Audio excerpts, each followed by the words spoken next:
battle between Governor Sarah Sanders and the Board of Corrections is reaching a new level tonight. Yeah, 2 weeks ago, we told you about a preliminary injunction a Pulaski County Circuit Judge issued against the governor and a new state law, placing the Corrections Secretary under her authority rather than the board's.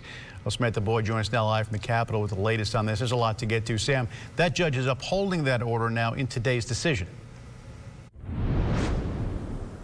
Yeah, Bob, that's right. The circuit judge has decided to keep the preliminary injunction in place until the matter is, quote, settled in courts, meaning until we see a decision made by the state Supreme Court, because we are expecting Attorney General Tim Griffin to appeal this.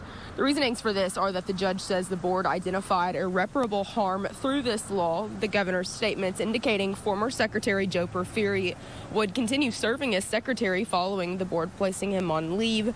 And the board has the constitutional duties to manage the Department of Corrections, and the board demonstrated that the law diminished its powers under the Constitution.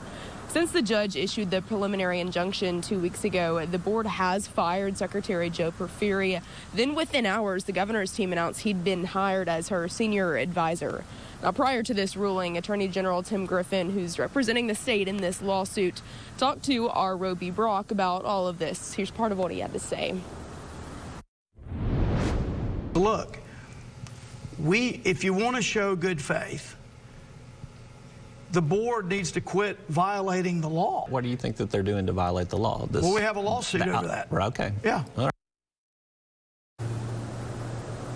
We've reached out to the governor's spokesperson for a comment on today's ruling, and she says, quote, "Our fight is about protecting the people in this state and ending the failed policy of catch and release that has been occurring for decades under the leadership of the Board of Corrections." The governor is confident in the Attorney General and his team's ability to pursue this case to the fullest extent.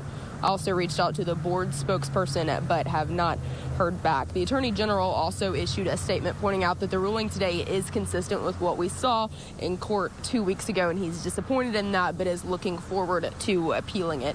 But this fight is really far from over on both sides now. The Attorney General has also filed a lawsuit on the state side. He's saying that the Board of Corrections violated the Freedom of Information Act. So that hearing is set to be on Monday. So I'll be there and bring you guys all the latest on Monday. Reporting live from the Capitol, Samantha Boyd, KARK 4 News. Samantha, thanks very much.